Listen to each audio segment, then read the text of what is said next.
Qué bueno encontrarnos de nuevo. Seguimos adelante con esta serie sobre los salmos. Y bueno, hoy le toca el turno al Salmo 102. Y es que este salmo es una oración potentísima de verdad, para esos momentos en que el sufrimiento es tan grande que parece que nos apaga la luz. Y como ya es costumbre, para que lo tengamos claro desde el principio, todo este análisis que vamos a hacer está basado pues enteramente en los estudios del Instituto Bíblico Descubre la Biblia. La pregunta que nos pone sobre la mesa es una que yo creo nos toca a todos. ¿Qué se hace cuando el sufrimiento de verdad nos agobia y la esperanza, pues parece que se fue, ¿verdad? Todos hemos sentido eso alguna vez. Bueno, pues el Salmo no solo hace la pregunta, sino que nos muestra un camino, una forma diferente de ver las cosas en medio de esa oscuridad. Entonces, ¿cómo arranca esto? El Salmo se presenta como una oración que nace desde el exilio. Y ojo, aunque la mayoría, digamos, no hemos vivido un exilio físico, esa sensación de no pertenecer, de estar lejos, con eso sí que podemos conectar, ¿no es cierto? Pero a ver, no estamos hablando solamente de estar lejos de la patria. Esto va más allá. Es un exilio espiritual. O sea, es esa sensación de vivir en un cuerpo que se va deteriorando, que se enferma, que envejece, y al mismo tiempo sentirnos como desconectados de nuestro verdadero hogar, nuestro origen celestial. Es como si estuviéramos de paso por un lugar que no es el nuestro. Ahora, aquí es donde la cosa se pone bien interesante.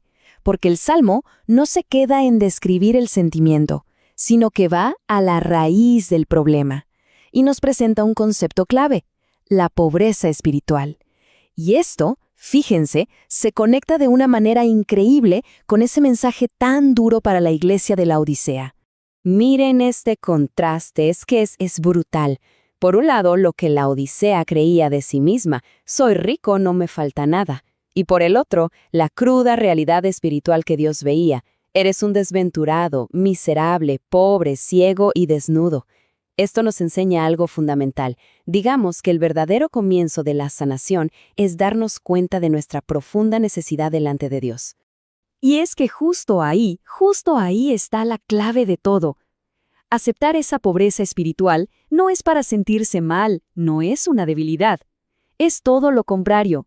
Es el primer paso, el punto de partida para recibir la verdadera bendición.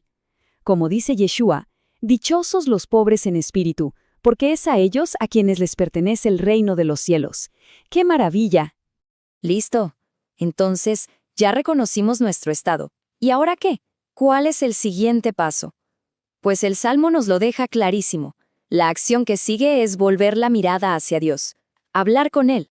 Y aquí hay un detalle fascinante. La palabra en hebreo que se usa para lamento es sijá. Y esto es mucho más que una simple queja, pues. Sijá implica una conversación honesta, profunda. Es como derramar el corazón delante de Dios. Y es precisamente ese acto de sinceridad el que abre la puerta para que empiece la sanación. De hecho, esta idea de una conversación que lleva a la acción queda perfectamente ilustrada con estos pasos que nos da el profeta Isaías. No es nada abstracto, ¿eh? Son acciones súper concretas. Lavarse, limpiarse, dejar de hacer lo malo, aprender a hacer el bien y solo entonces venir a Dios para estar a cuenta. Es un camino claro hacia la restauración. Bueno, y a partir de aquí, el salmista nos lleva a otro nivel. Va a construir todo su argumento sobre un contraste, pero un contraste impresionante entre lo que es nuestra vida, que es tan temporal, y lo que es la naturaleza de Dios, que es eterna. Y es que la diferencia es abismal. Miren esto. Por un lado, nuestra vida. Mis días se han consumido como humo. Mi corazón está seco como la hierba. ¡Qué fragilidad! Pero luego, miren a Dios. Tú, Señor, permanecerás para siempre. Tu memoria de generación en generación.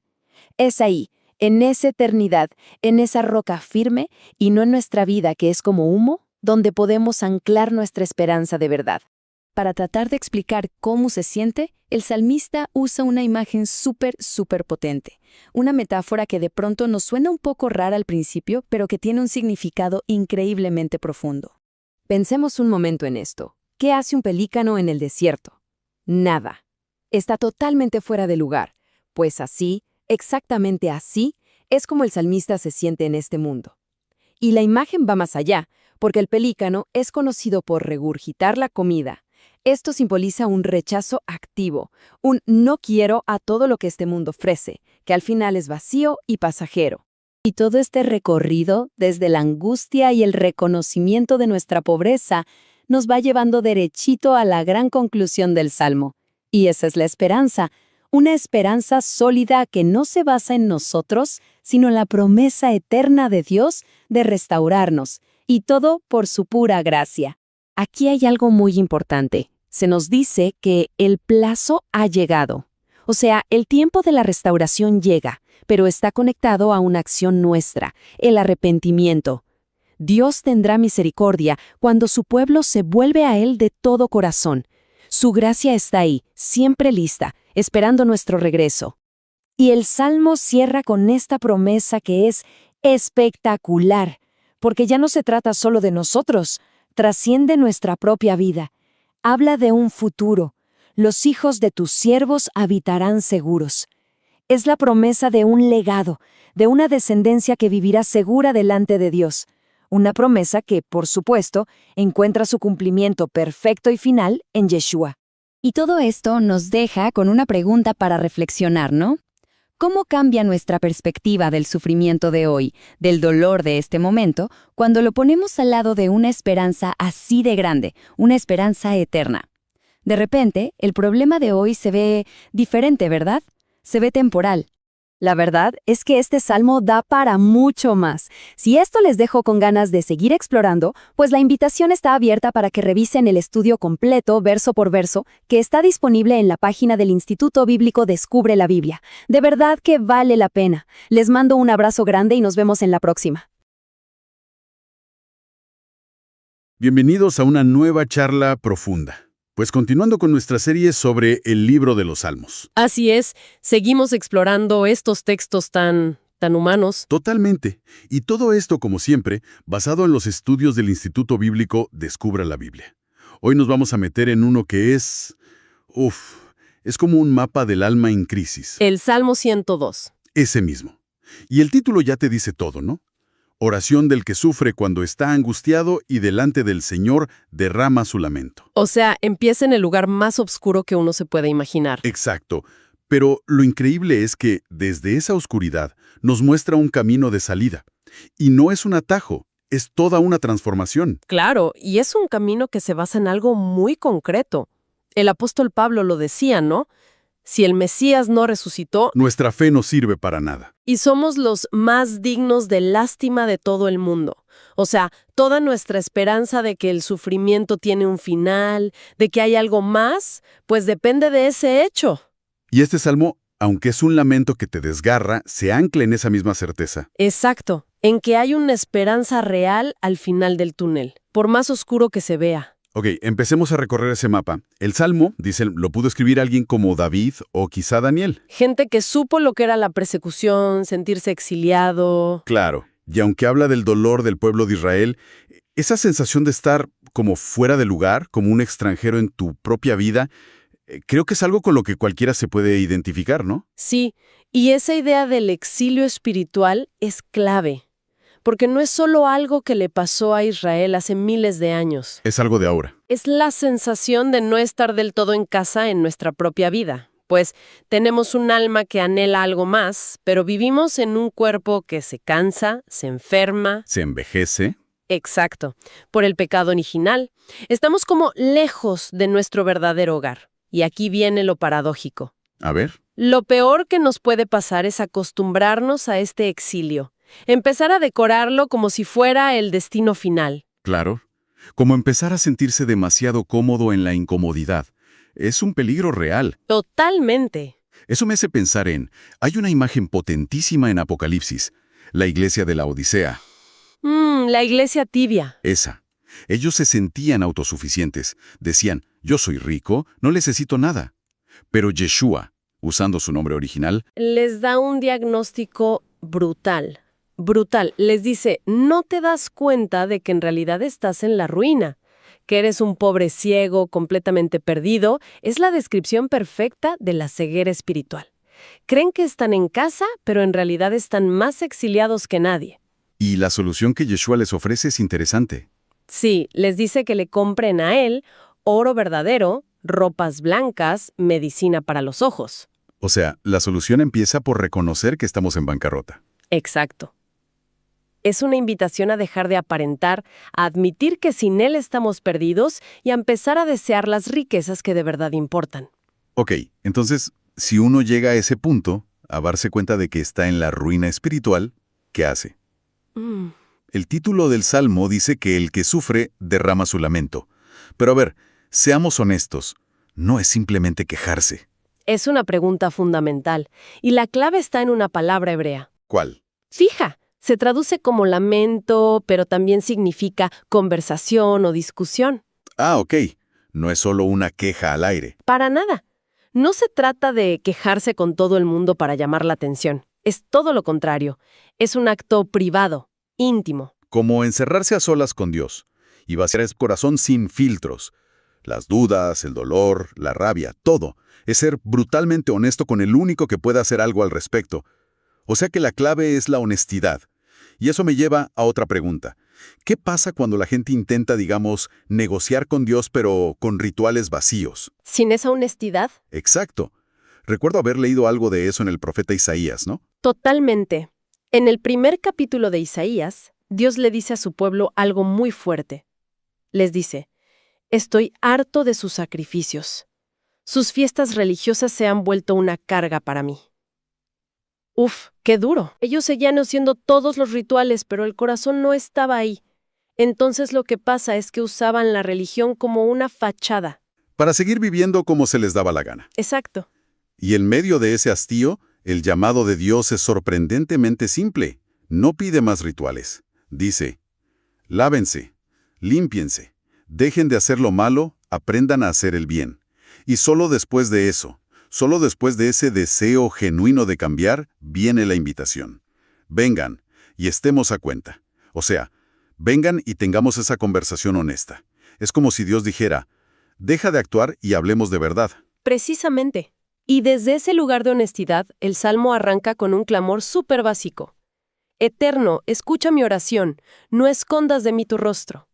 A veces lo que más desespera no es el problema en sí, sino sentir que nadie te está escuchando. Como gritar en un cuarto vacío. Y lo bueno es que la respuesta de Dios no depende de si sentimos que nos escucha o no. Se basa en su promesa, en su carácter. La Biblia dice que Él prometió escuchar al afligido. A la viuda, al huérfano. Es parte de quién es Él. Aunque nuestro padre y nuestra madre nos abandonen, Él nos recogerá. Las puertas para esa conversación honesta nunca están cerradas. Y se nota una urgencia en esa petición. Dice, apresúrate a responderme. ¿Cuál es el afán? El versículo 3 lo explica. Porque mis días se han consumido como humo. Es esa sensación de que la vida se te va entre los dedos mientras estás sufriendo. Que el tiempo se acaba. Es que la vida es así de frágil. El apóstol Santiago dice que es como una neblina, ¿no? Que aparece un ratito y se va. Por eso Moisés pedía en otro salmo, enséñanos a contar nuestros días, para que traigamos al corazón sabiduría. Pero incluso en esa brevedad hay una promesa de compensación.